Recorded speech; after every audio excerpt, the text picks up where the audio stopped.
I will introduce the moderator to you, and then Frank will introduce the candidates, and then they will introduce themselves with their 2 minute open remarks. Frank Bochte is walking away. He's retired after spending 25 years as an FBI agent in the Los Angeles and Chicago law field offices. He spent his entire career on various task forces with the FBI's newly created Los Angeles Safe Streets Task Force in 1992, formed after the LA riots of that year. Some of you might remember. Upon his transfer to Chicago, he became the coordinator of the Chicago Joint Terrorism Task Force, which is a multi-agency task force made up of over 60 investigators and police officers from various federal, state, and local agencies, to include the Chicago Police Department, Cook County Sheriff's Department, Illinois State Police, and 12 other agencies. He also served as one of the Chicago FBI media spokespersons for the final 10 years of his career. And he's currently working for Cook County as an investigator. And a lot of what his job entails now is interviewing people. So thought he might be, and he has a degree in criminal justice way long ago. So, here's Frank, and I hope you enjoyed the debate. Thank you.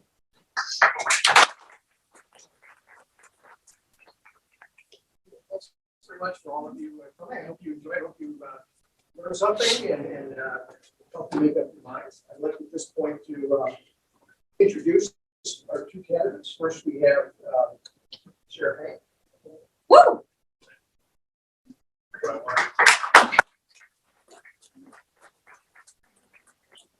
Jeff Bodin.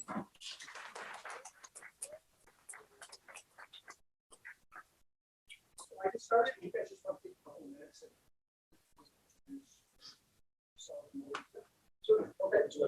Sure.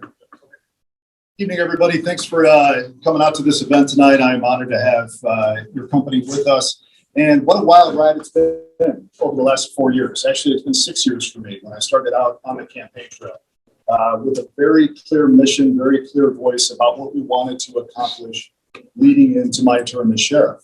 And it was all about providing opportunities inside our correctional center to people, the most marginalized people in our community, those who are struggling from addiction, those who are constantly caught in the cycle of crime, because I realize what we do or don't do inside of our justice center directly equates to public safety in the community.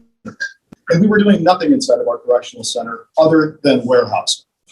So we invested into a litany of programs within the facility, from addiction treatment to forming something that's cutting edge in the nation called Recovery Pod, that not only treats people in our custody, but also exits them back into the community with continued treatment and care so they don't create more crime and they do not create more victims. So looking back over what we've accomplished and checking off all the boxes that we said we would do, everything that I was elected to do, here's where the data is, the hard and fast statistics. And feel free to FOIA this, feel free to send an inquiry directly to anyone in our agency for more information. But we've dropped the opioid overdose deaths, the formerly incarcerated, by 89%. Wow. We dropped countywide crime by 16%. We've taken recidivism, the fact that people go right back out in the community, create more crime, and return right back to us, from 49% over 6 years going back to 2016, down to 18% ending in 2021. And by diverting all these people from custody, by providing them jobs, addiction treatment, at no cost to you, our taxpayers, we have saved you over $5 million over the last 4 years. Not only that, we have become what was a fledgling law enforcement agency. When I took over in office, we were over budget by more than $300,000. We had zero money to buy new squad cars. We had zero money to buy new equipment. To what has become now, what I believe, and I think if you ask any deputy in the room, a premier law enforcement agency, not just in the region, but in the nation. A law enforcement agency that people look up to, other police agencies look up to. Awarding them with a contract, a deputy contract that pays them more than deputies have ever been paid before, by going from a manpower ratio that was fairly low when I took office, at 82 deputies, now to 93 as we stand here today. By dropping our response times by more than half. And again, dropping the countywide crime rate is what we're all about. And being responsive to every single one of our citizens. And that's exactly why I'm here tonight. So again, thank you for coming out. I'm honored to engage with you and speak with you tonight. Thank you for the time. I appreciate it.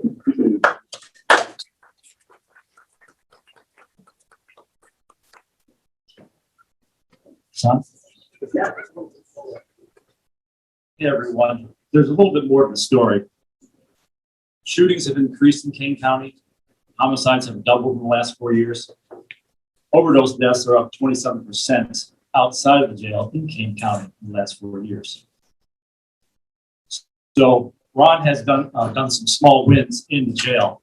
I don't think anybody is against drug rehab programs, work programs, and mental health in jail, but that's not going to be my focus. Just last night, for instance, we had 8 cars. At the beginning of shift, for 1 hour, there was 3 of us on a call in Caneville. There was 2 on a call in Aurora. There was no deputies north of Route 38 in the whole county. They were sitting in the sheriff's office, 3 or 4. So there was no deputies north of 38 last night. And the other deputies in South End were tied up. I don't know how they're keeping track of response times, but I can tell you with a minimum of 6 deputies, this happens several times a week, we are running short. So there's just some things that I don't agree with on the sheriff's statistics.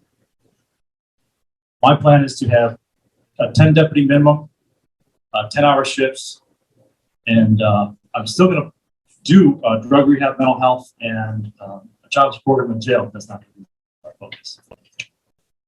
I also want to have trained auxiliary deputies for the schools. I want to put armed police in schools, and that's my platform.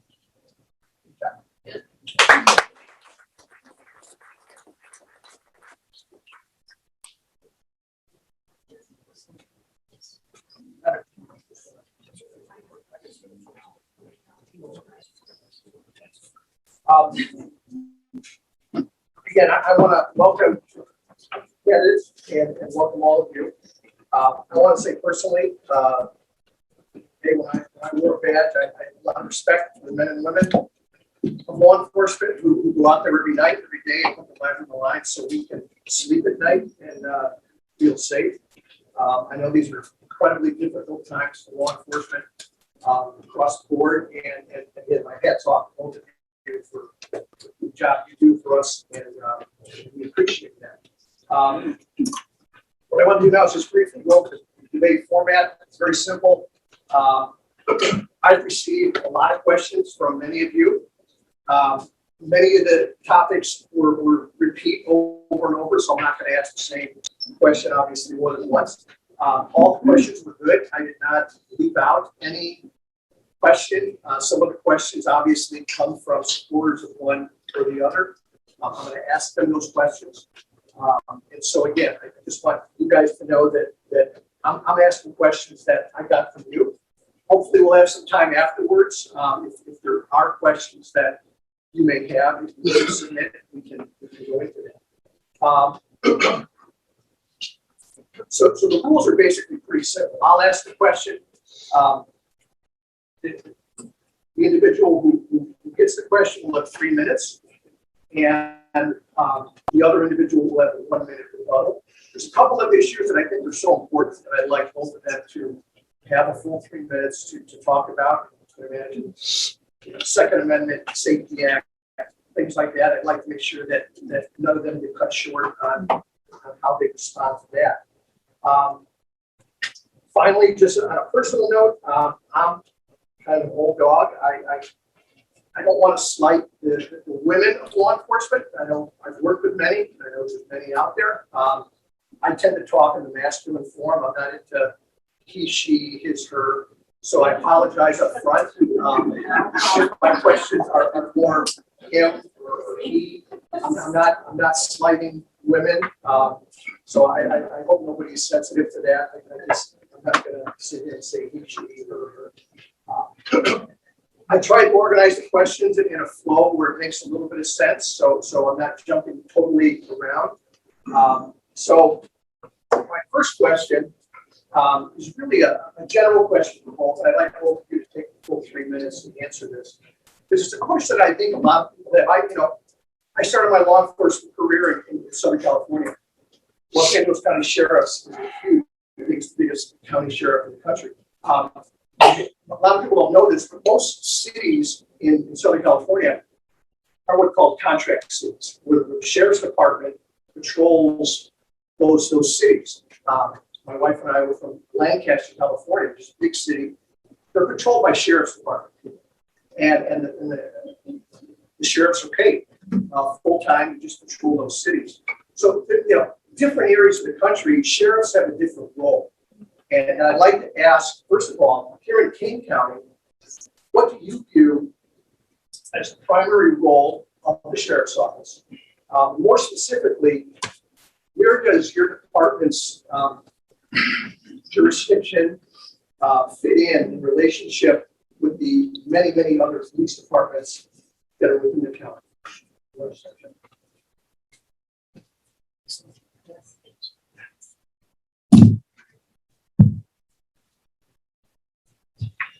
I'm a strong believer in the sheriff. There's 3,100 sheriffs in the country. There's 3,100 counties.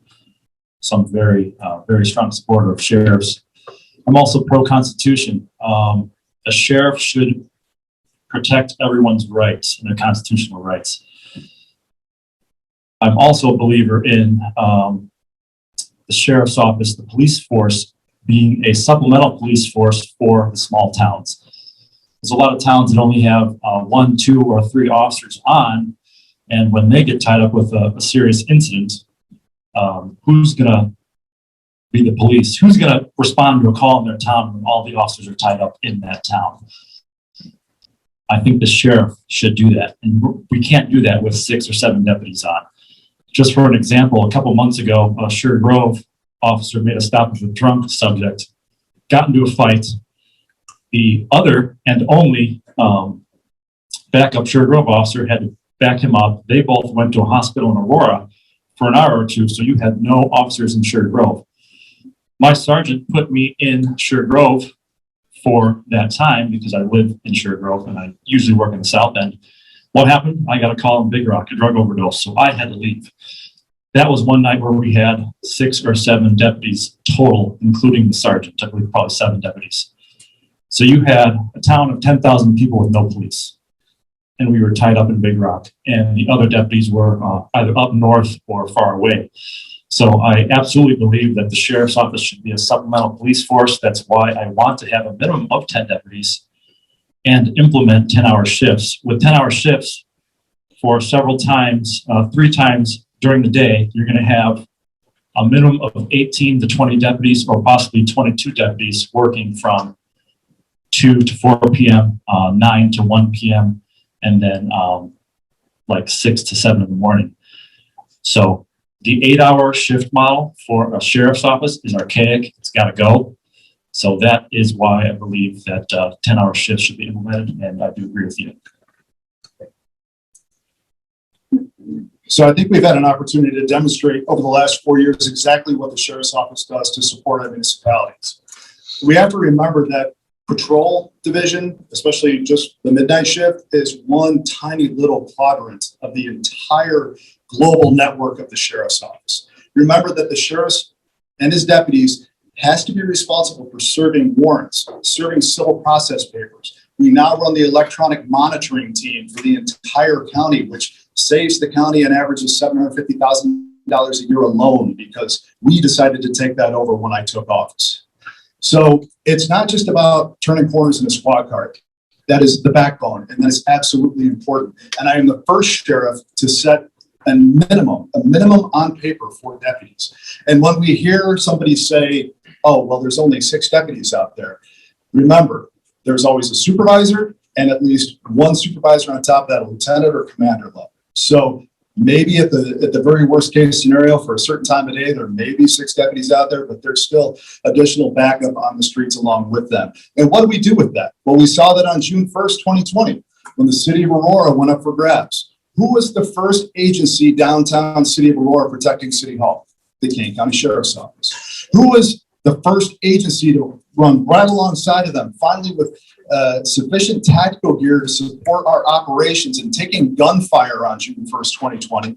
And if we didn't have that sufficient tactical gear that we worked for the first 6 months, we would have lost a deputy's life as we took gunfire into our armored vehicle. And it goes all the way from that worst case scenario down to the minimum handling a domestic violence call. The sheriff's office is always there to back people up. So yes, can you point to examples when we're at the highest staffing that we've been since the very early 2000s, where deputies may be tied up on calls, where there may be nobody available in a certain area? Absolutely. But when the worst situation happens, there's going to be a deputy who can free him or herself up and a supervisor that can support that as well. And we have shown, again, over the last 4 years, that we are there for our municipalities and that we are a premier law enforcement agency with the tactical gear, equipment, whether it be drones that we never had before, more canines than we had before, law enforcement equipment to include modern age rifles to combat active shooters, something we never had before. The Kane County Sheriff's Office is well positioned to just not support our own operations in unincorporated areas, but be that law enforcement entity that leads us and our municipalities into the future.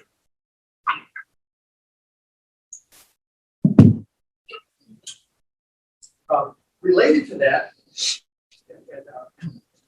Sheriff, so correct this.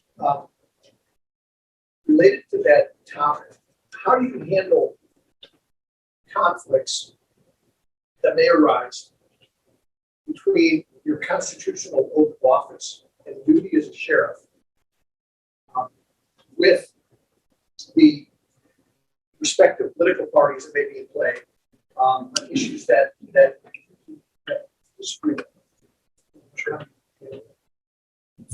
That's an outstanding question. So I'm not a legislator, right? I'm a law enforcement official. Legislators can take a position. They can be polarized. They can lean far left or far right. I'll give you an example. Tonight, and leading into tonight, I received some political feedback that, hey, why would you go talk in front of this group? Why would you debate your opponent? And I said, look, I listen to everybody. I will discuss anything at any time, and I'm wide open to feedback. And then what I do with that feedback is balance. I have to make a decision. My command staff and my deputies and everybody in between has to make a decision what is right based on our long-time professional experience for the citizens of Kane County. Yes, do I have a D next to my name? I do, because we have to pick a party. If you look at my voting record, guess what it says? Leaning Republican. Feel free to look it up. So the answer is, I personally vote in the direction of the best candidate. I don't vote party lines. I engage everybody. I listen to everybody. If you ever sent me an email or a Facebook message or a phone call, you know that you get a response from me. Because that is my responsibility as sheriff. I represent all 532,000 of our citizens. And that's how I balance left, right, or in the middle when it comes to the politics of the sheriff's office. To me, politics should not be involved in it. We should be here for everybody.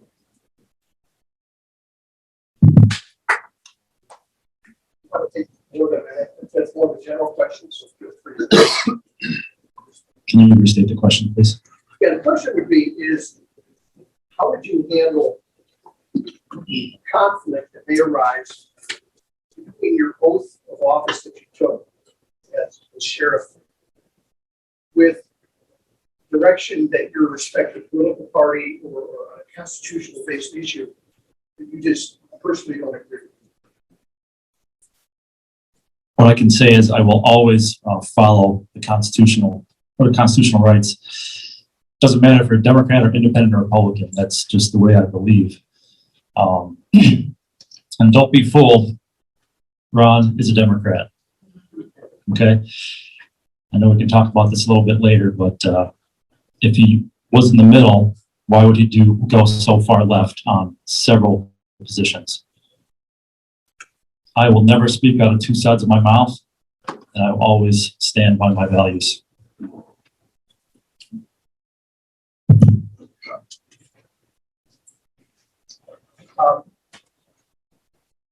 Hey, Jeff, this question is for you.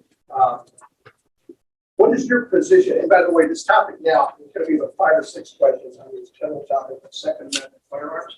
That by far was the most frequently asked issue from you folks. So that and the safety act, which I think. But the next several questions are going to be on the issue of firearms and Second Amendment. So Jeff, what is your position with regard to the ownership of firearms? And do you favor any limitations placed on that Second Amendment? I'm a huge supporter of Second Amendment. It probably shouldn't be okay for people to have a tank with missiles, right? But I don't believe in any restrictions. As long as you're a law-abiding citizen, you're not a felon, and you don't have a severe mental illness. I'm not talking about situational depression. I had that 20 years ago. I'm sure a lot of people have depression at some point in your life. We're not taking your gun away because you've been depressed. So I'm a huge supporter of gun rights. I don't think there should be any restrictions on AR-15s, handguns, magazine capacity for citizens. I believe you can purchase a handgun at 21 in Illinois, and I think you can purchase a rifle at 18 as long as you have a sponsor. So if we can send 18-year-olds to war, and they can smoke cigarettes and vote and do all these things, and they're legally an adult, I think that they should be able to have a rifle. So I just look at my track record. 16-year SWAT team member and leader, winner of a major, the most daunting event in a national SWAT competition, the owner of multiple firearms, an avid shooter, and somebody who hosts an event frequently called Shoot with the Sheriff at the Kane County Sheriff's Office. I am very pro Second Amendment. I strongly believe in it. There is an insinuation, and that's all it is an insinuation that I wanted. I think it's to register everybody's firearms. The conversation was born out of sincere public safety concern, and that most of our crimes involve firearms that are stolen from people's houses and burglaries or stolen from people's vehicles. And most people, unfortunately, do not keep good record of their serial numbers of firearms. How does law enforcement track a stolen firearm? A serial number. So the conversation was, hey, do we offer a database for citizens to register their firearms? Just so in the worst case scenario, we can help them track that down. Did it ever come to fruition? Absolutely not. It did not. Because again, it's all about balance. It was not in the best interest of everybody concerned. And it is on that individual firearm owner to track their own firearms, to use it responsibly. And again, that's why we push out so many firearm safety awareness videos out of the Sheriff's Office. That's why we started the first of its kind in the nation that we've seen, a concealed carry license holder advanced course, where if you have a CCL course, thank you, you can come take more training. Thank you. Keep the microphone as well. Where's the timer? She's got a yellow card. Ah, okay. I missed you. I'm sorry. What is your position? In some counties, I think, more in the southern part of the state, have gone this route. What is your position on whether Kane County should be deemed a sanctuary county? Oh, regarding firearms.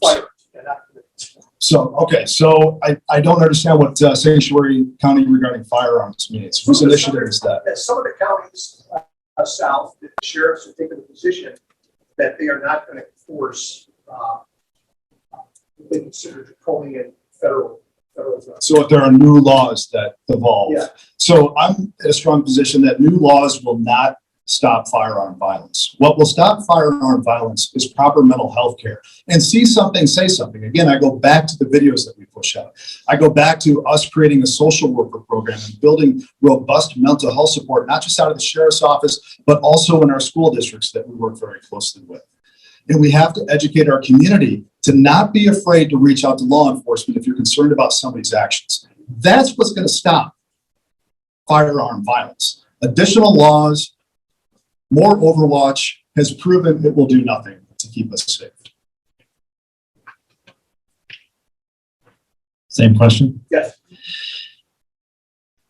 Ron did on tape a couple of years ago say that he wanted a gun registry, so that's on tape. I made a video about it. A couple of weeks ago, he also did a gun buyback, which those are proven to do nothing, absolutely nothing. A local church donated the money, $100 gift cards to give to people that turned in their guns. I believe they got 100 guns, single action old rifles, old shotguns, a couple of revolvers. I even saw a BB gun on there. No criminals are turning in guns for gun buyback. It's useless. It's a waste of time. I don't know how many deputies were there or other county employees. It's a waste of money. Also, in the last few months, Ron said in an article, a newspaper article, that he talked about rifles being for hunting, and that if it can shoot through a vest, that the caliber should be illegal.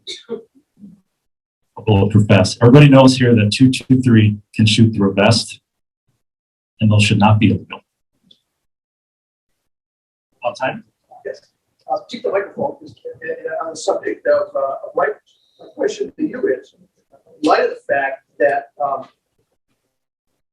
bad guys have high-powered rifles, including .223s, what is your position on whether Kane County deputies should be issued county rifles in this way?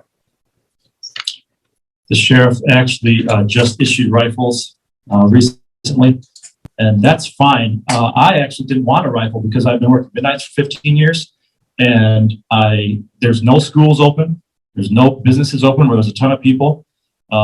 Actually, there's some nights where we don't even get a call, so I have to, make some work for myself. Also, I didn't have anywhere to put a rifle. I've got 2 AR-15s at home, and they wanted to give me forced me to take a third one.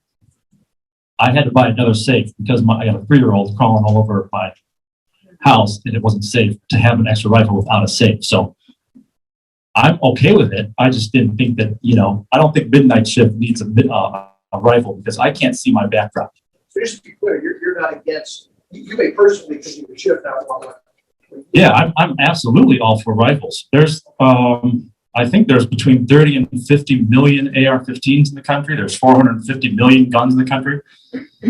We're closing in on a 500 million guns, so I'm all for guns and rifles for sure. Absolutely. Yeah. So of course, there's a lot to be said, not to take you way down in the weeds, about certified, qualified weapons specifically for law enforcement. And that's why we didn't just want to take piecemeal rifles off the street and award them to anybody. We wanted to make sure that we had, again, a valuable weaponry that any of our deputies could use. And believe it or not, I know we want to have more cars on the street, even though they don't get any calls on midnight shift, as you just said. But other midnight shift deputies work other details, work other opportunities, work in other units. And so, of course, it's very valuable for any deputy, especially when I put out an all call, and I'm going to go back to June 1st of 2020, when I want everybody active and available. Everybody needs to have the same equipment. Everybody needs to be on the front line altogether. So to push back on that shows an ununified position and a dangerous position. Am I against people having a bullet that will pierce an armored vest of one of my deputies? Yes, I'm against armored piercing rounds for the general public. But do vests stop a rifle round? Let's ask Commander Chris Peeler from our sheriff's office, who was shot in the Delaware hostage incident with a rifle round. And his vest and the plate inside of it saved his life. Folks, this is rational. I encourage you to FOIA, to ask questions, to look beyond the surface of sound bites and ask those critical questions. Ask experienced people who have worked all gamuts of the sheriff's office, who have worked in varying different positions, for their professional opinion. Sure. Both of you have the ESP. Be ready to my next question. How do you, I know this question may sound simple to some, but I think it is a good question. The media throws out the term assault. How do you define assault? Do you support the rights of citizens to own their own assault weapons? Again, when it comes down to assault weapons, you really have to dial down on that, because there's a myriad. There's 50 caliber, there's .223, there's .223 armor piercing rounds. There's fully automatic Uzis that you could call an assault rifle.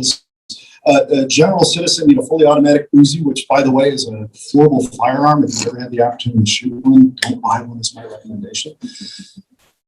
New laws, more laws will not solve the issue. So when everybody asks me to quantify and qualify what an assault rifle is, you could easily say a .223 rifle that somebody would use for hunting a coyote would be an assault rifle, and that's typically the inexperienced person's definition of an assault rifle.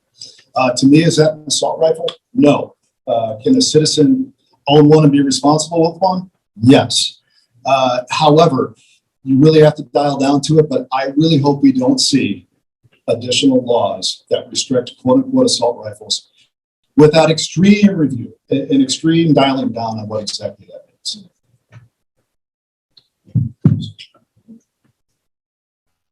The Democrats' definition of an assault rifle is an AR-15, so let's not confuse ourselves. One pull of the trigger is a semi-automatic rifle, that's fine, and a standard capacity magazine is 30 rounds. So if the definition of an assault rifle is fully automatic, I don't think that's allowed right now in any state. I think you have to have a Class 3 license, possibly, to have ownership of that. So I'm also against any new laws restricting standard AR-15s or any other guns that are legal now. No new laws are going to stop crime. I've seen statistics between tens of thousands and hundreds of thousands of guns being stolen every year by criminals. Criminals are not going to turn in their guns. The criminals are the problem, not the 80 plus to 100 million gun owners that have 450 million guns. Jeff, again, you brought up something. And this pertains to semi-automatic rifles as well as handguns. Do you support any limits on magazines? I don't, because I've seen examples, and one comes to mind from several years ago. It was a YouTube video. A gentleman had a satchel with a bag, and he had 20 or 30 10-round magazines in the bag. He also had 2 or 3 guns on his person. So if you limit a magazine to 10, a shooter or a violent person or a criminal can do that very same thing. He shot almost the same amount of rounds using the 10-round magazines with a few guns as he could with like a 15 or a 20-round magazine. So absolutely, I'm not for having any restriction on magazines.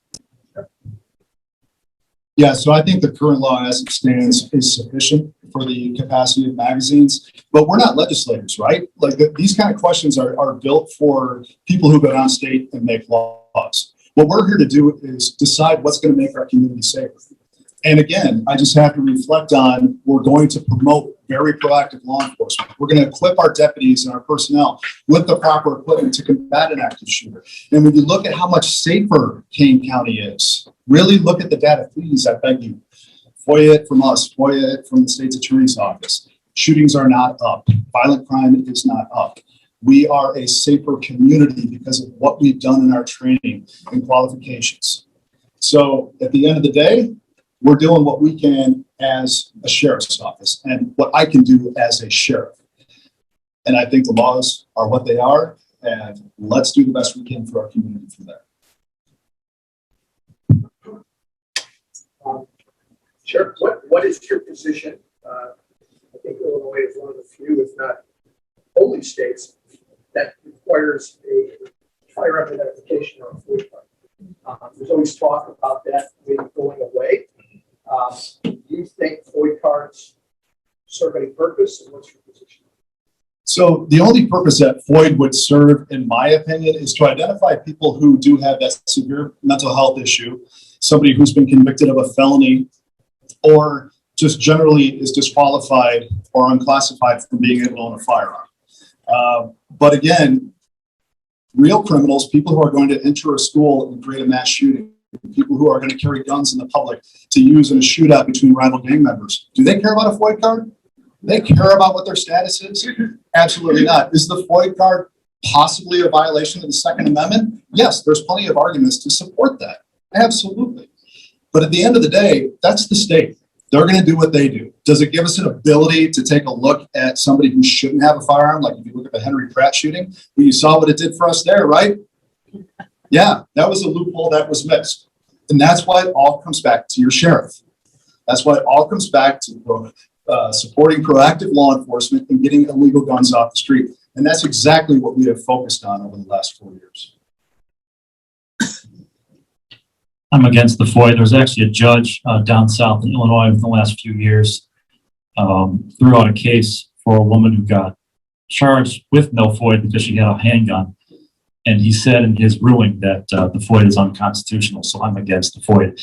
How do 46 other states with no FOIA do it? There's only, I believe, 4, and Illinois is 1 that has some type of FOIA card or gun registry card. So if 46 other states can do it, we can do it. And I believe it is against the Constitution. I sent in for my renewal a couple of years ago. I've had 13, 14 years on the sheriff's office, and it took 10 months for them to give me my FOIA renewal. 10 months. I had to call. It's ridiculous.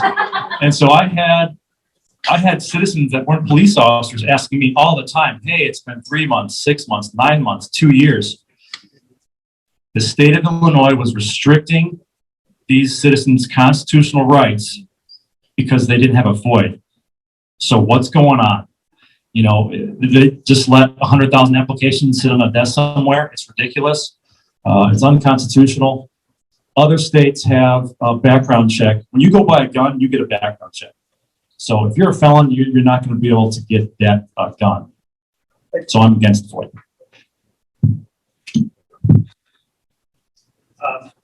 Jeff, this one is for you. So on the topic of firearms, because a lot of questions I got on this topic. What is your position on the seizure of firearms based on the firearm restraining order, commonly known as the red flag law? I am against the abuse of the FRO in Illinois, a firearm restraining order. Within the last month or two, there was an incident in Batavia. A gentleman had severe mental illness, was threatening police, and had, a severe issue with his life going on. So in the most extreme circumstance, I'm okay with making sure that that person is safe and, trying to get, maybe even just talking with them first before sending in a SWAT team. But, when elected sheriff, I'm not going to take your guns over a girlfriend or a boyfriend or a neighbor saying he's abusive or, he's got mental health problems. You need to take his guns. So in the most extreme cases, I'm okay with taking people's firearms. There was one case in Colorado a couple of years ago. I don't know if it's Denver or Boulder. This gentleman, he's not a gentleman, he's actually a criminal, and he had mental health problems. He shot and killed, I believe, 2 or 3 police officers. And maybe he should not have had a gun. So in the most extreme cases, I'm okay with it. So the FRO law came into effect 4 years ago. Guess how many FRO orders we've had to serve? 2. So he cited 1. There was another one in Geneva in 4 years. Do I feel like it's being abused here in Kane County? I do not. Do I care about Colorado or anywhere outside of Kane County? No, I don't. Maybe as a spectrum of analysis, perhaps. But I only care about what's going on here. And it all comes from an excellent working relationship with our judiciary, our state's attorney, and our public defender, what we call the justice managers. I know it kind of sounds like a superhero league, but that's the title of it here in Kane County. And I know that we deliver balanced justice. I know the hoops that somebody has to jump through to even be considered to file a firearms restraining order. So I'm very confident in saying here in Kane, 4 years, 2 orders, and people that really needed to have their firearms taken away due to severe mental health illnesses, threats to law enforcement, threats to the public, it's being used appropriately. And I'll get you a minute to respond to this. Just a short follow-up to that. It seems like the weakness in and the red flag was, there's no national firearm registry. So how do you know? The person has a FOID card. You don't know if they got one gun or 150 guns. And they may give you a copy. Say, okay, here's my guns. And they've got 30 more. Not there's really any way to enforce that aspect of it other than the honor system.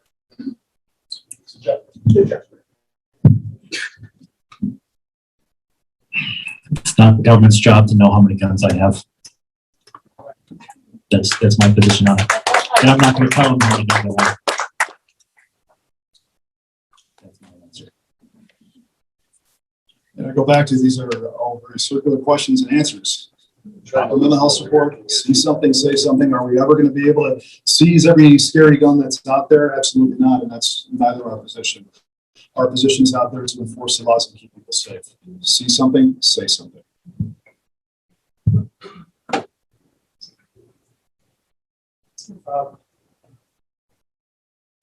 Chair Hain, again, I'm taking these questions as I get them to maybe obvious to some, not so obvious to others. You support an officer's right to use any force necessary, and I have any other right, to protect his life and the life of others. It's a very high level question as somebody who's been in law enforcement now. This is my 28th year, 24 years sworn, creating the sheriff's office interstate interdiction team, where I went toe to toe by myself with some of the worst criminals in the nation. You have to do what it takes to defend yourself and your life. Do you need to train constantly to use effective force and sufficient force that rises to the level of the occasion? Yes.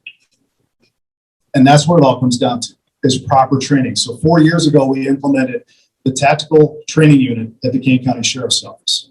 And what it does, unlike any other agency in the area, and I would rival in the state, possibly the nation, every month, deputies have to go through stress-induced training, self-defense training, firearms training. It's no longer once a year or twice a year you stand on a line and poke holes in a target with your gun. We make them go through this specialized detailed training thanks to our very qualified staff. And what has this done for us? It's brought use of force cases down. It's brought confidence and proficiency in their use of force up. It has created an environment where, yes, we all wear body cameras now at the sheriff's office. I'm proud to say that. We all have dash cameras at the sheriff's office. And when it comes down to any sort of complaint we may receive about excessive force, every time we review that, we're not facing the stuff that you hear out of Chicago or LA. We are a premier law enforcement agency because we train on it, we're proud of it, we have integrity in our recordings, and we execute sufficiently on a daily basis. And that's what it all comes down to when we ask the question, do I support law enforcement officers using anything they need to do to protect themselves? Absolutely, and that's why we give them the tools to do it all proficiently and effectively. I agree. Whatever is legal and justifiable to protect yourself within reason. And I'm also a fan of body cams, and training is fine. I just think that, monthly pulling, 2 or 3 deputies off the street and leaving 3 or 4 on the street for 20 minutes or half an hour, I just don't think it makes too much sense. I would go to quarterly training with 10-hour shifts. And as moderator, I reserve the right to insert my own questions. And one question that I have while we're on this topic, you mentioned Chicago and LA, the problems they're having. With regard to officer training, are Kane County deputies still allowed to do their job? By that I mean chase bad guys, arrest bad guys, as opposed to what we're seeing in some other jurisdictions where we're afraid of police cars crashing and this and that. Jeff, you want to start with that?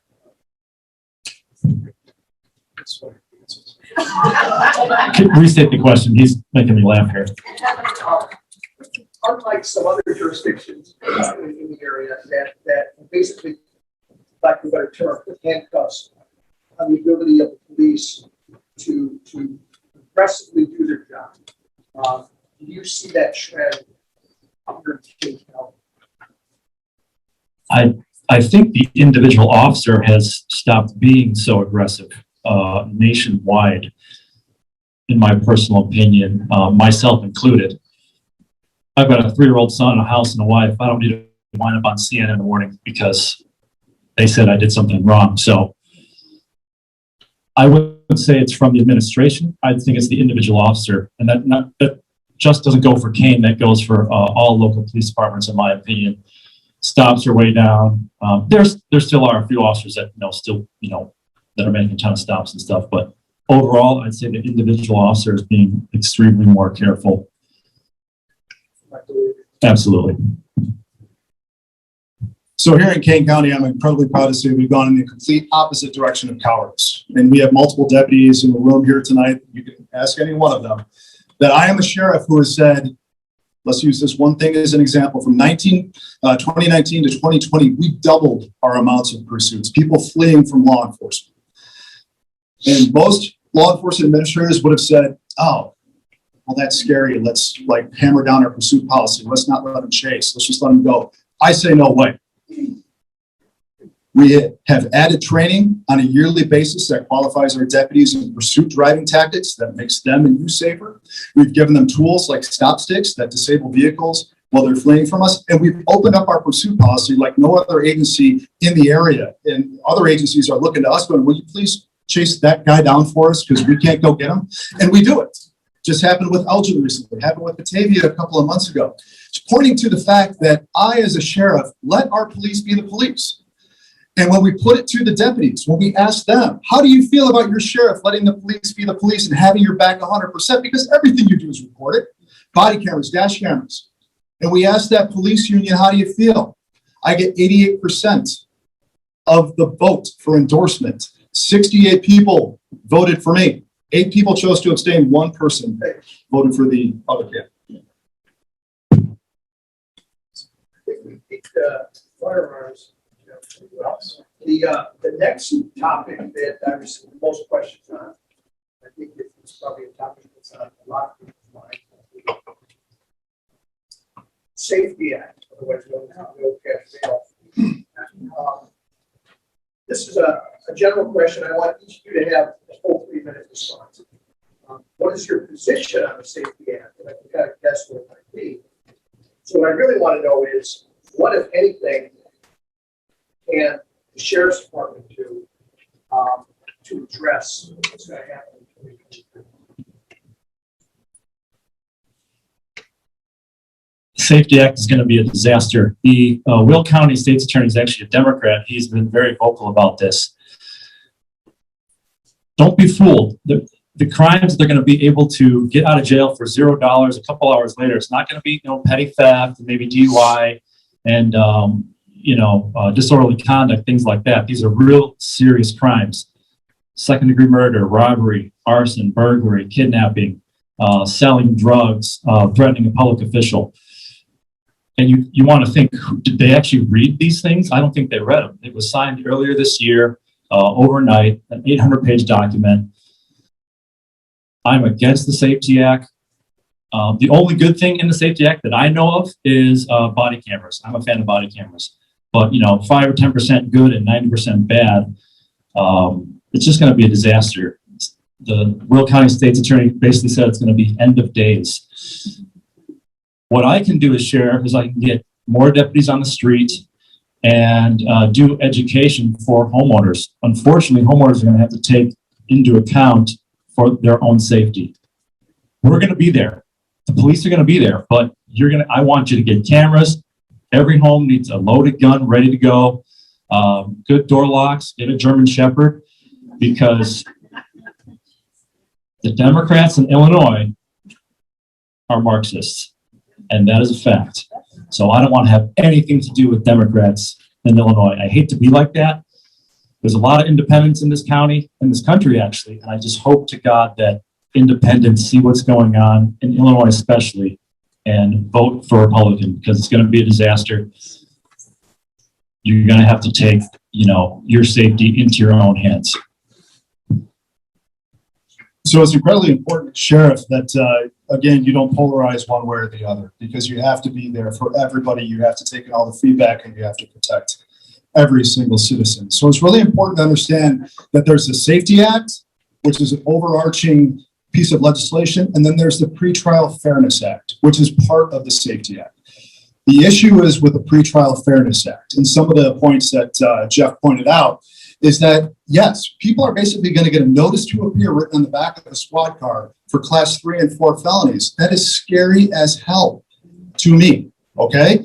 There are plenty of negative points to cashless bail written this way. What I encourage you all to do is do some quick research on the New Jersey model of cashless bail, which gives judges much more autonomy based on their criminal history, the charge at the time, and a risk assessment. And that judge can say, this person is a danger to society. They need to be remanded to custody. That's a system that I want to see. And then there's bonds assessed for lower level felonies and misdemeanors. That would work well. Here's the flip side of the coin. And again, I am not a legislator. I'm there to keep everybody safe and supply our deputies and corrections officers with all the tools they need. With cash bail, I point to the fact that 2 months, maybe we're at 4 months ago now, we had an Elgin police officer get badly beaten on the street. The offender got arrested for aggravated battery, went to bond call, got a $10,000 bond, which means he gets to post $1,000, and he was out of jail before the officer was out of the hospital. We see inconsistencies like this in cash bail all over the place.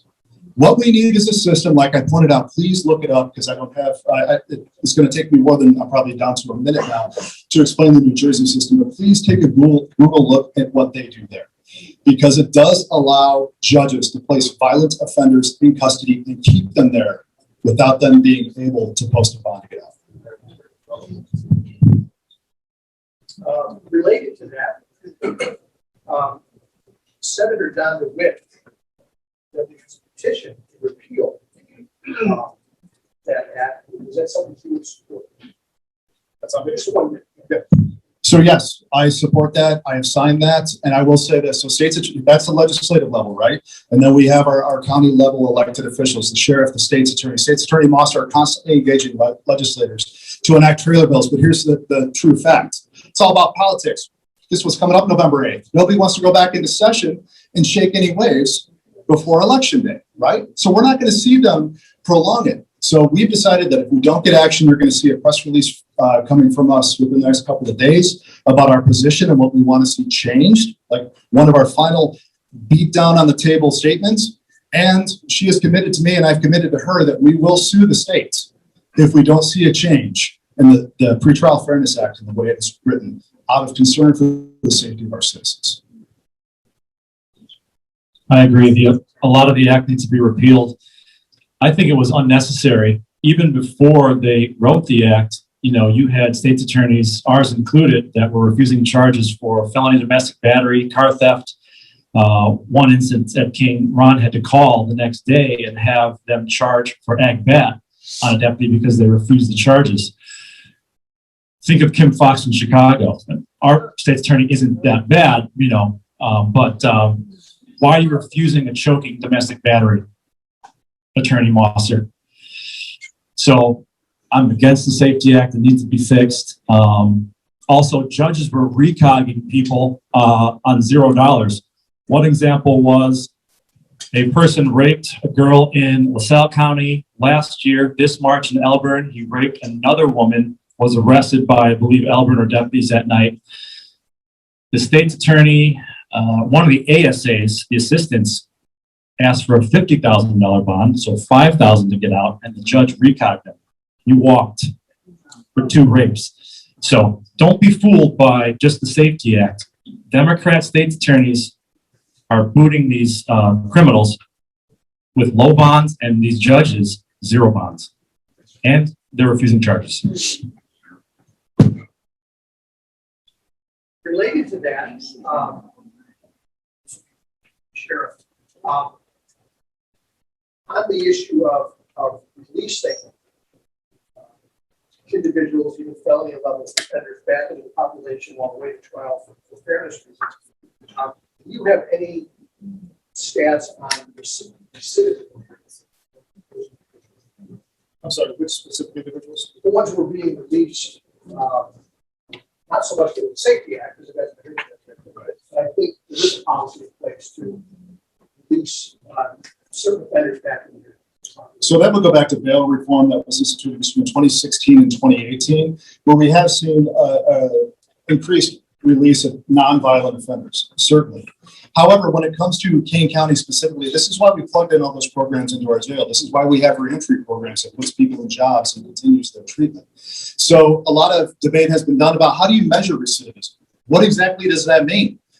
People think that I can go right to my jail management system and look at everybody's name and hit a button and tell me what my recidivism rate is every year. That's not the case. I wish it was.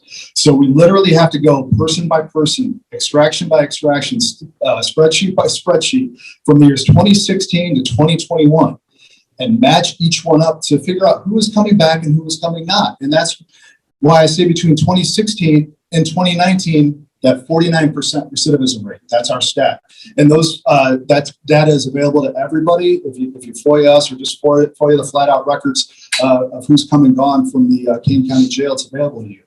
But because we have those robust reentry programs, we've taken that incrementally down to 18% ending last year. So that's what works to keep people out of custody. And with countywide crime being down 16%, it shows that we're not just letting everybody out to continue on with criminal activity. We're actually keeping the place safer. We're saving a whole heck of a lot of money, and we're improving the lives of marginalized.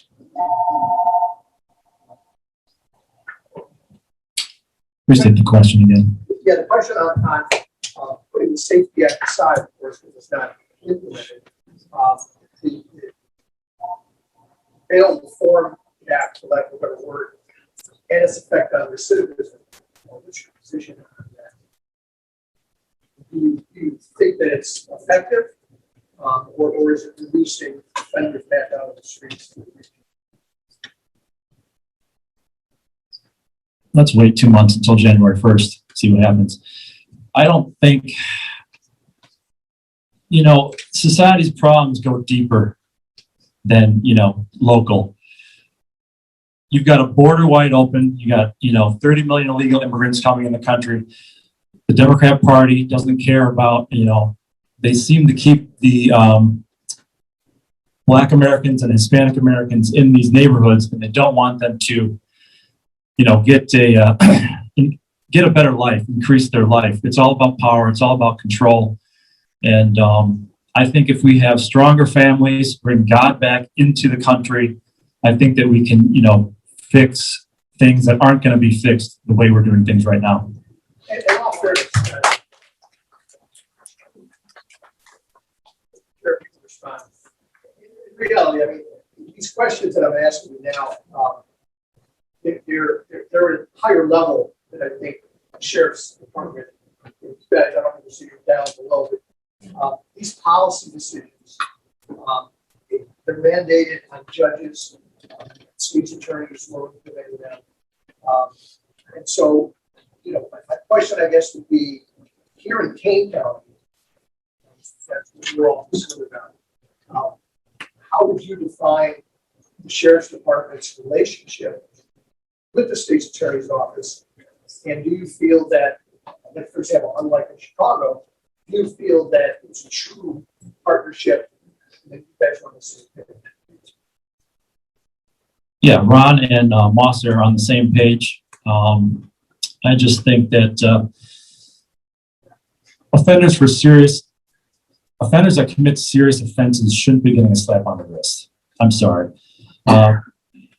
Pre-arrest diversion is fine for minor offenses, maybe misdemeanors, but my understanding is they're giving it to people that are selling drugs, which is a felony, and burglary, which is a felony. And also these people that are on in the program, they're not on an ankle bracelet, is my understanding, correct? Some are. So the ones that are not, how do you know that they're not committing more crimes? You don't.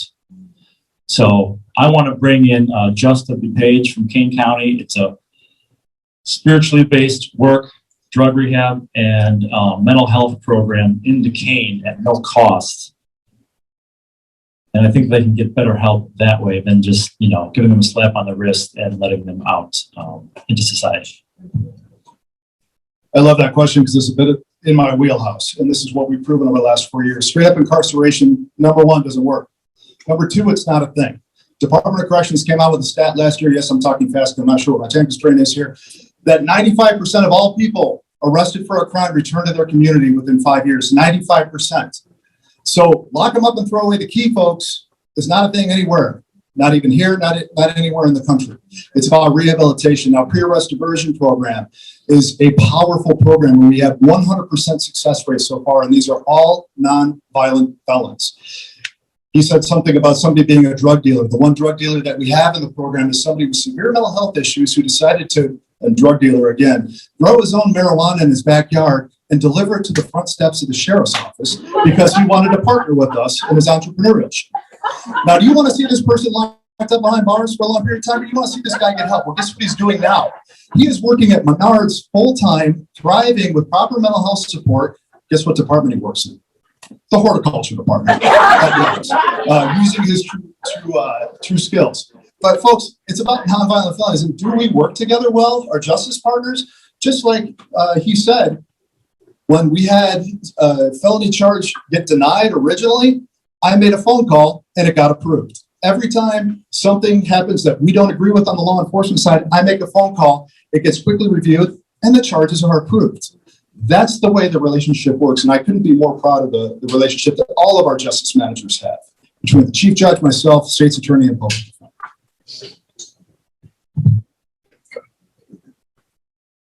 On the issue of the scourge of drugs here in Kane County, that's the nation. Jeff, this would be you first. What policy would you implement to better combat the problem of drugs, including fentanyl, seems to be the major problem these days, and the effect it's having here in Kane County? You can't arrest your way out of the drug problem. It's never going to happen.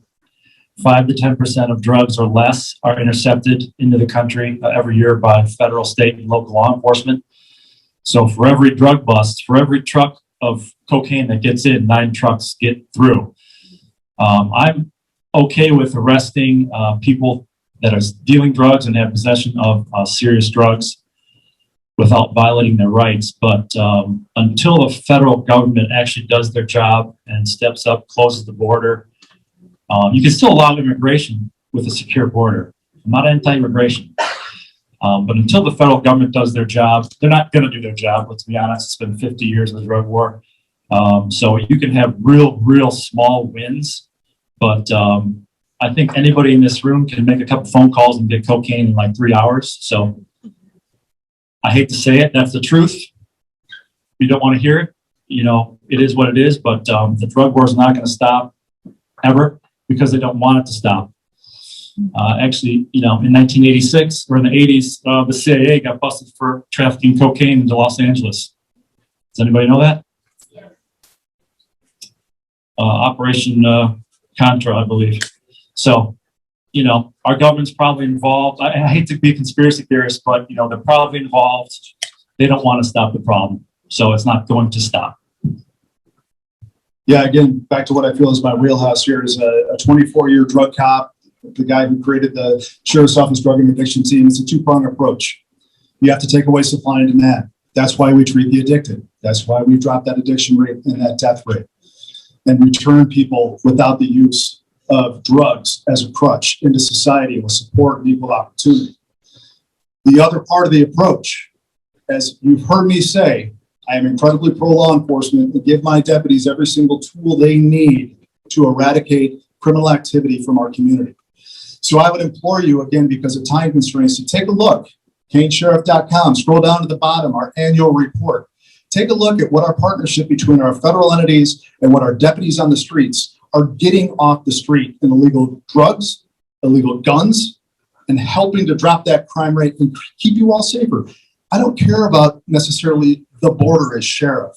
I care about the borders of Kane County. That is my job, and that is my sole focus. All right, we're going to move now into an area a little bit different.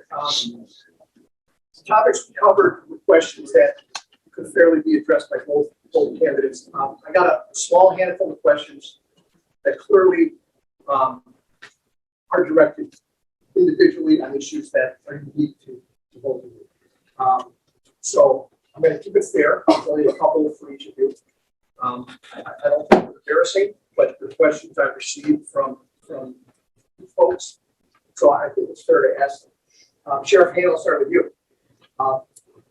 As someone with the D in front of your name, what is your position on the Democratic National Platform on issues, and some of this you've gone over, issues such as no cash bail, defund the police, and support of BLM? Absolutely. So you have to vote. Again, I don't believe this position is political whatsoever. However, we have to pick a party. I always try to vote for who I believe to be the best candidate at the time from the national level on down. Am I disappointed in some decisions made by the Democrats over the last 2 years? Yes. Am I disappointed by decisions made by Republicans in the years before that? Of course. However, it all comes back to what we do here in Kane.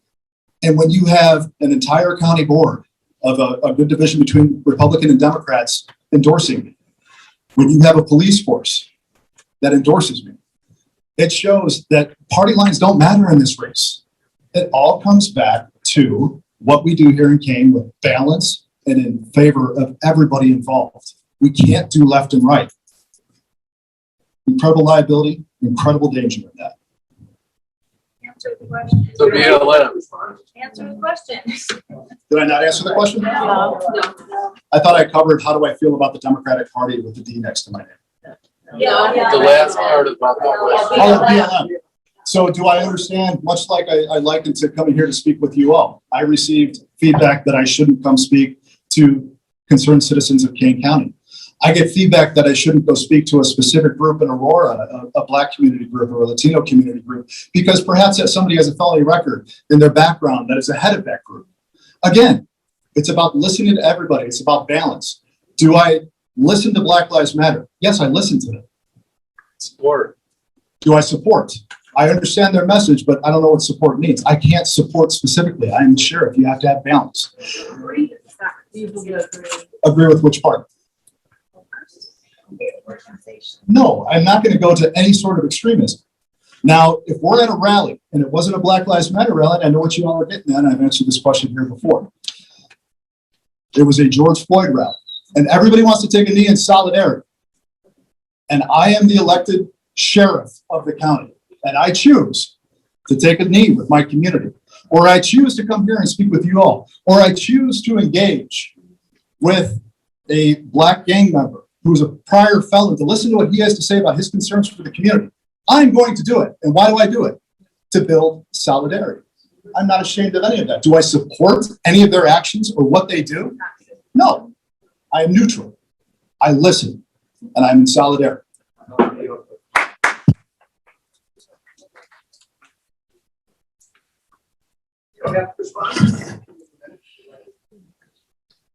It was a Black Lives Matter rally in 2020. I just sent a couple people a picture with Black Lives Matter signs with Ron standing in front. Listen,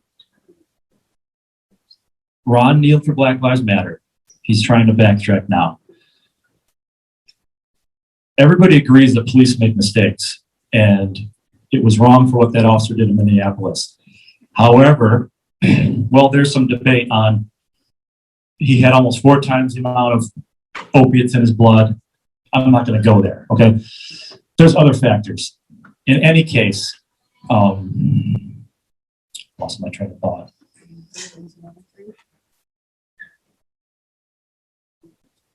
Black Lives Matter, the organization, is a Marxist organization. Their leaders have said as such, and they've stolen millions of dollars. They've given nothing back to the Black community. They're about division.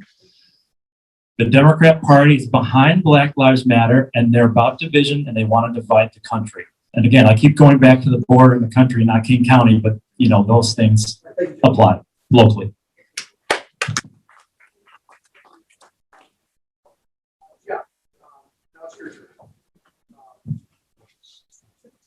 Some may say, or some may criticize the fact that you have never held any management or supervisory position within the Kane County Sheriff's Office. How do you respond to those who question your ability to want to be in charge of over the 300 employees without having such management experience? In the 15 years I've been here, 12 supervisors have been arrested forced to resign, lied, covered up crimes, and done things that they shouldn't have done. This is not counting the political favors that have gone on since I've been there under mostly the former Democrat Sheriff Pat Perez and the current Sheriff Ron Hain. So because I'm not a supervisor, that doesn't mean very much to me at Kane County Sheriff's Office. My administration has 100 years of service. I just released it today.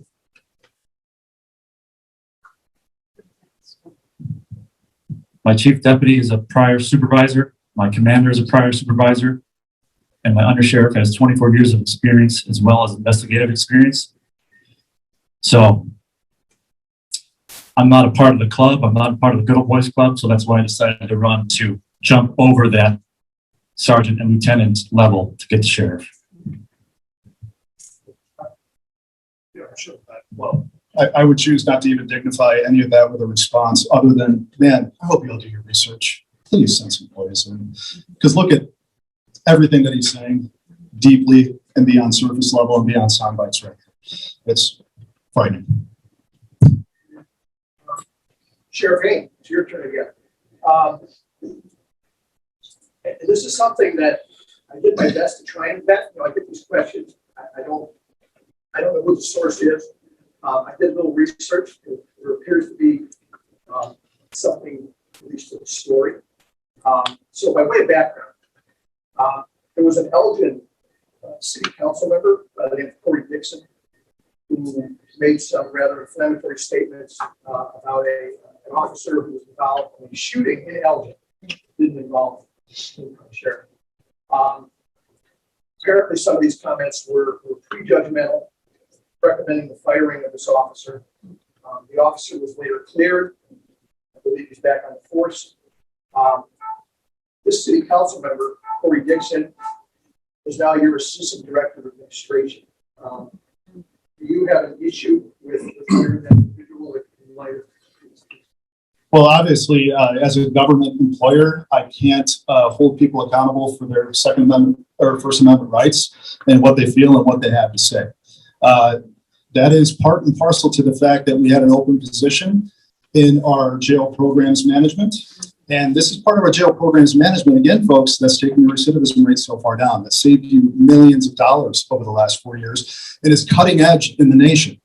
In fact, I now train 20 jails in California, 14 other jails in Illinois. Alaska's coming on board and Virginia's coming on board to see what we do here. All based on work that a gentleman like that does. That Elgin officer is a dear friend of mine, and we work together very closely throughout time. Corey Dixon, who you're talking about, who we hired out of the sheriff's office to run these programs, deeply moderated his view after joining the law enforcement agency, after having an understanding of what a law enforcement agency does.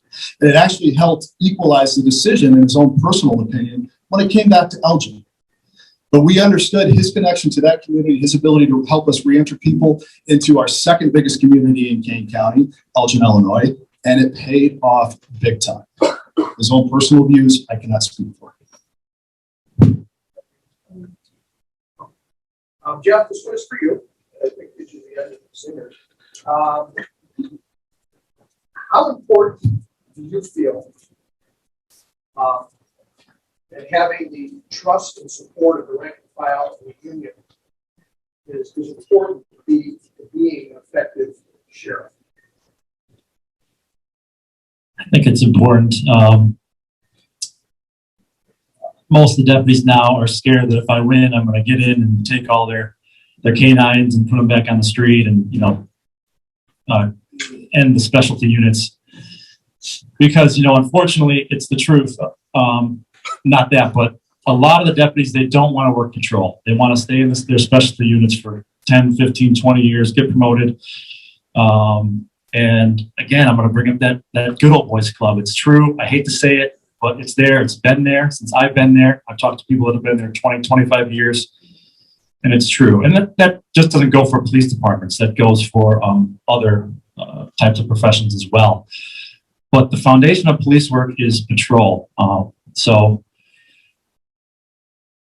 they're not going to support me because I'm not going to be, I'm not going to be for political favors. I'm not going to give them everything they want. I want to do what's best for the community. Having 6 cars, I know the sheriff says there's 1 sergeant and maybe lieutenant on, which on midnights there's never a lieutenant on, barely, maybe until midnight. If they're sitting at the office for half the shift, you still have 6 cars readily available.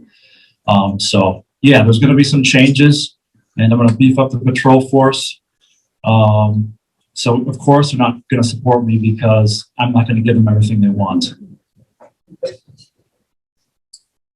So like I alluded to before, the sheriff's office has a myriad of jobs other than just patrol. And that's what keeps our community safer. I pointed to all the different positions that we have to have, from investigators to evidence technicians to civil process service to warrant detectives to narcotics investigators. And that's how we drop our crime rate. That's how we get illegal guns off the streets. That's how we follow up on homicide investigations. Don't y'all think that's important? And of course, most importantly, what we've beefed up over the last few years is child sexual assault investigations and child pornography investigations. Because I always have a special place in my jail for those people who choose to employ in those activities. So under a model that suggests anything different shows lack of global experience in our office, and number 2, an extreme danger to the citizens of Kane County. Real quick. Investigations is going to be staffed. School resource officer is going to be staffed. The only thing that I'm going to shut down is the drug units. There's 4 or 5 people in there, and I know 1 or 2 of their salaries are paid by the feds. We got a guy who's in Florida drinking daiquiris and doing drug work. Just joking. But I just think that we need more patrol to get to people's homes quicker, better response time. And but everything else is going to be staffed fine. I actually want to add staff as well. So I do have a bit of a Papa Bear mentality. I say whatever, but when we talk about that one detective that's assigned to a federal agency who risks his life with some of the most dangerous people in the country on a daily basis, to say something like that, I just got to drop the mic and put a period there. Papa Bear's coming out. You can't say that about one of our people who bust their butt on a daily basis. Jeff, this one kind of dovetails with that issue. What is your view on either enforcing and or assisting the Department of Homeland Security in enforcing the federal immigration laws here in Kane County? I believe Illinois is a sanctuary state, so we're not allowed to do any illegal immigration enforcement. I think we actually have a policy that says as such. Listen, I'm not against immigration, but when you've got 40 million illegal aliens, and it's not just Hispanic people, it's all races. There's white, there's illegal aliens from Poland and Germany. It's not just black or brown people. It's all races. So it's not a racist thing. If we had a controlled immigration system, would we have as much crime as there is today? We'd have more jobs for citizens that were born here. So again, I'm going to go back to national politics. They don't want to fix it. It's not going to be fixed. The Democrat Party is soft on border protection, as everybody knows. I think 2 or 3 million more immigrants have come in the last couple of years. So our hands are tied in Illinois. We cannot enforce any immigration laws. Yeah, as y'all can tell, I'm all about balance. So here's what works. In 2014, when I was the supervisor of the drug unit in the criminal interdiction team here in Kane County, we had an ICE agent that was assigned to our team. And so we would go after some of the most severe cartel-affiliated criminals operating within Kane County. And we were taking kilos of cocaine, heroin, methamphetamine, millions of dollars off the street. And that person had a targeted approach, that ICE official had a targeted approach to identify those people as whether or not they are documented. And when we would find somebody involved in these crimes, because believe it or not, people, I'm sorry, it's a federal statistic, 85% of all of our drugs come from Mexico. And Mexican drug cartels implant people throughout our community. This is going on for decades and not longer, okay? When we have this targeted approach, this was solid and effective in eradicating people that were, number one, dealing massive amounts of drugs in our community, that were killing people, involved in serious criminal activity, including gun trafficking, and were undocumented citizens. So being able to put multiple felony charges on these folks and a bond that they couldn't afford, plus a federal immigration detainer, got them out of our community. That works. When the Trust Act came into play in 2017, that's my end sign. Okay, I apologize. It's just a real quick follow-up, yes or no. Kane County still allows Homeland Security or ICE to house people in jail. No, we do not. We are not allowed by the Trust Act. This one, follow last one, not last one. So since 2017, just like in McHenry County just eliminated all of their immigration detainees. But Kane County has never housed ICE detainees, only U.S. Marshal detainees.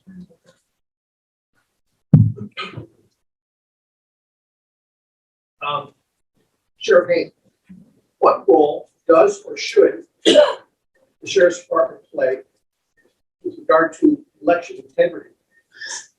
Do you think that's an issue that your department should play a more active role? So of course, here in Kane County, that falls on our circuit clerk.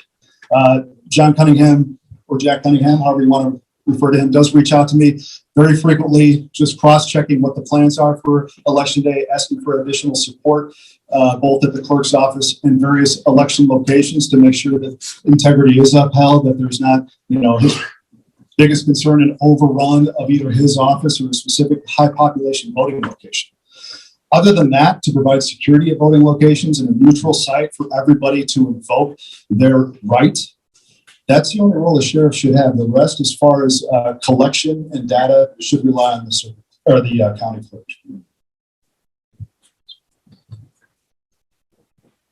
The question was if I think there's voter fraud.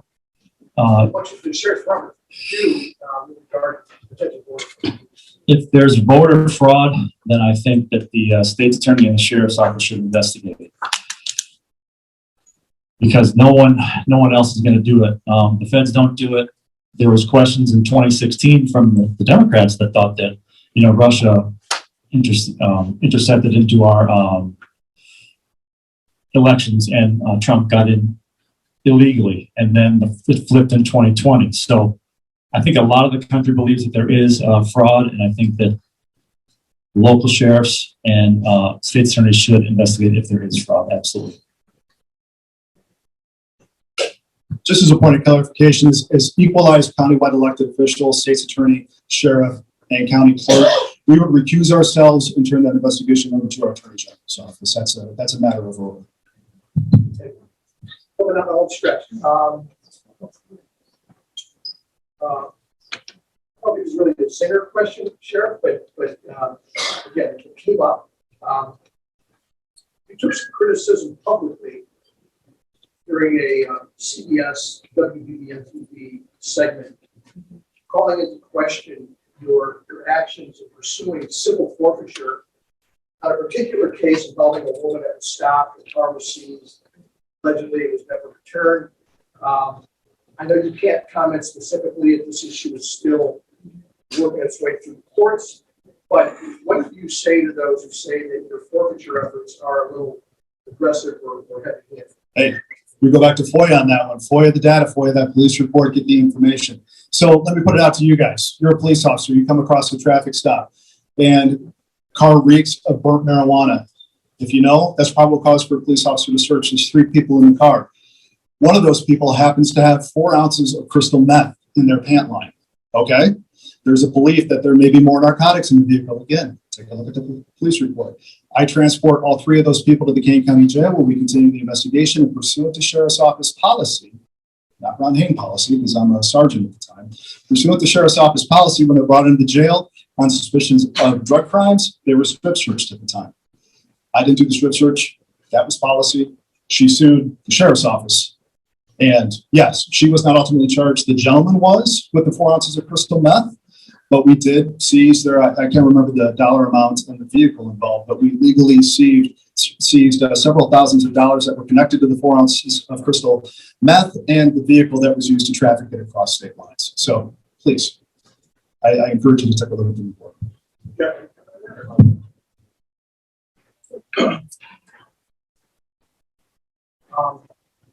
down to the end here, and this is kind of a loaded question. I assume that the answer is going to be. Recently, the sheriff's office, the sheriff's position, received a 28% raise, up into about 160 or something. It's public record. What's your feelings on that? Do you feel it was warranted? Was it necessary? What's your feeling? So here's the win-win for Kane County. This job is constant crisis management, 24/7, 365. Look at the last 4 years of what we've been through. This has taken an extreme toll on my own personal well-being and my life and my family's life because of what we've had to manage constantly, everything to be on top of. And that's what's garnered me all of that county board support and all of my deputy support. And I am making less than some of my deputies, my patrol deputies, with a little bit of overtime. I'm making less than my sergeants, yet they get to go home after 8 hours, or hopefully 10 hours. I'd love to have over a 10-hour shift if we can make that happen. And the state is now paying for the first time ever for 2/3 of that salary. So now you taxpayers go from paying me $124,000 a year down to paying me about $45,000 a year. Okay, so as far as I'm concerned, is it properly awarding a sheriff when the sheriff in Kane County is making, or DePace County is making $180,000? Kane County sheriff's making $135, DeKalb's making $135, $140, and Kane's making $124. Look at the job. Look at the weight. Look what you have to do. Look at the experience you should have to be able to do it. And with the state chipping in 2/3 of the salary, I think it's a win-win for everybody.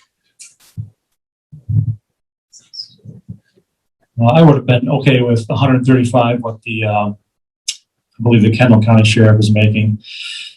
Yeah, there's a lot of deputies that are making, 140, 150, 160, but that's with overtime. So they're, working 60 hours a week doing that. So their base salary isn't that. It's, 100 or 108, 111. So. And in all fairness, I didn't put you on the spot. Again, my research, and I could be wrong, is that under law, you have to be paid 80% of what the state's attorney.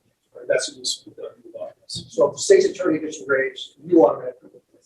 Yes. So the law says at least 80%. Okay. Final question. Almost out of time. We're almost right out of time here.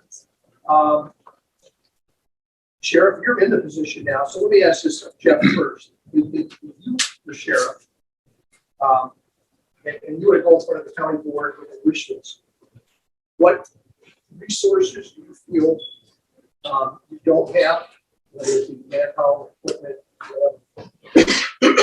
what resources do you feel you could better have access to do your job?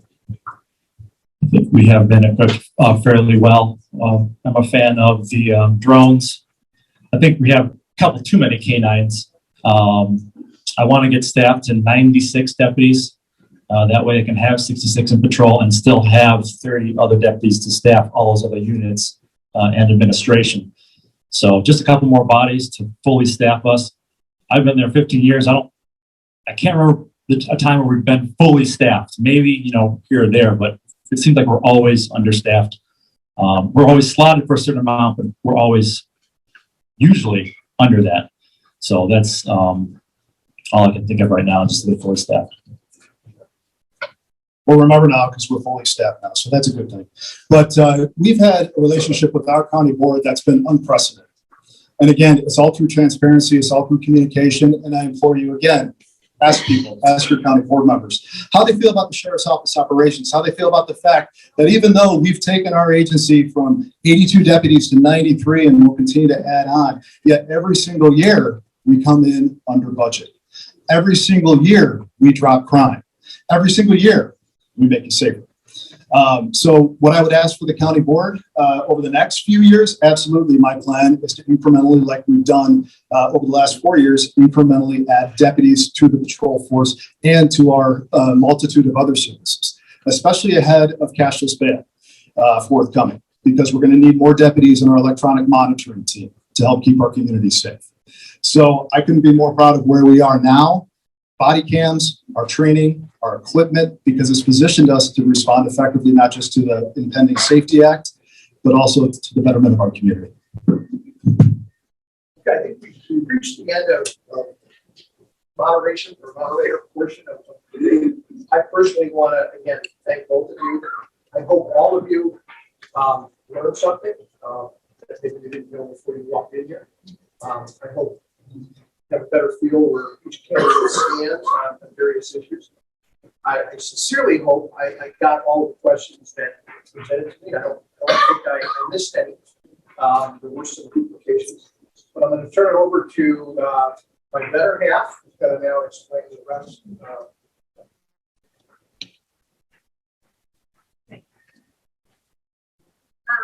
Thank you guys so much. I hope you enjoyed yourself, and I think we all love that. So now we ask you guys, and you guys are ready to hold your applause until the end. So now we can make up for that.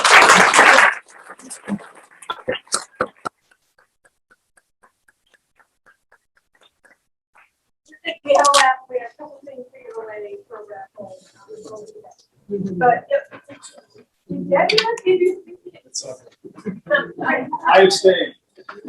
That's okay. You guys, we've had this about I think I guess. Before, I mean, let's talk about this class. And does anybody maybe have heard now, or maybe thinking tomorrow, you might have some questions that develop after you absorb what you heard tonight? So I was going to ask you both on our website, on our online. And if we'd be able to maybe open up a thread, and maybe you guys every now and then feedback, or somebody has a question, you think, who are good at defining, I'm sure that would be safe as a sheriff, so that would be really good. So you guys are up here.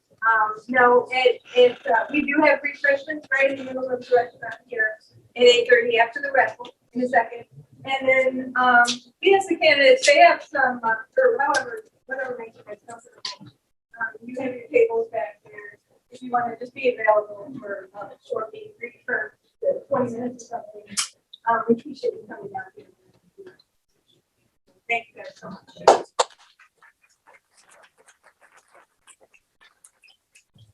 Thanks for moderating and Kate for putting this together. So thank you guys. Wander over this area, you're going to see signs. Feel free to help yourself from the yard signs if you want to take them home. There's some kids. Our first raffle prize is a little handbook called Common Law Handbook for Jurors, Sheriffs, Bailiffs, and Justices. Justice and judges are the habitation.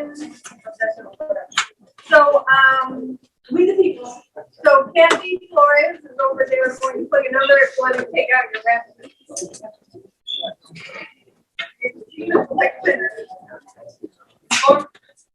450181.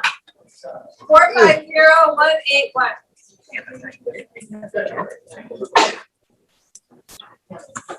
Sorry for the audio, whatever, 181. The second raffle prize is a book called Kid by the Side of the Road. It's a nice little coffee table, but it's a great American history book. You get it at gumroad.com. You are not going to find this book on Amazon. So we'll pick one more number. 450-176. 176. 450-176. So thank you guys all. This feels others probably. Oh wait. Oh, okay. We have one more. We'll one more number. These are available on Amazon. They're only $5. So I highly recommend it because we have to know our rights.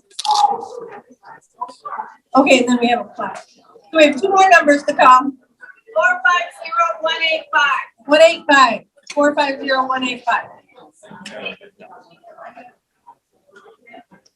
And then another one.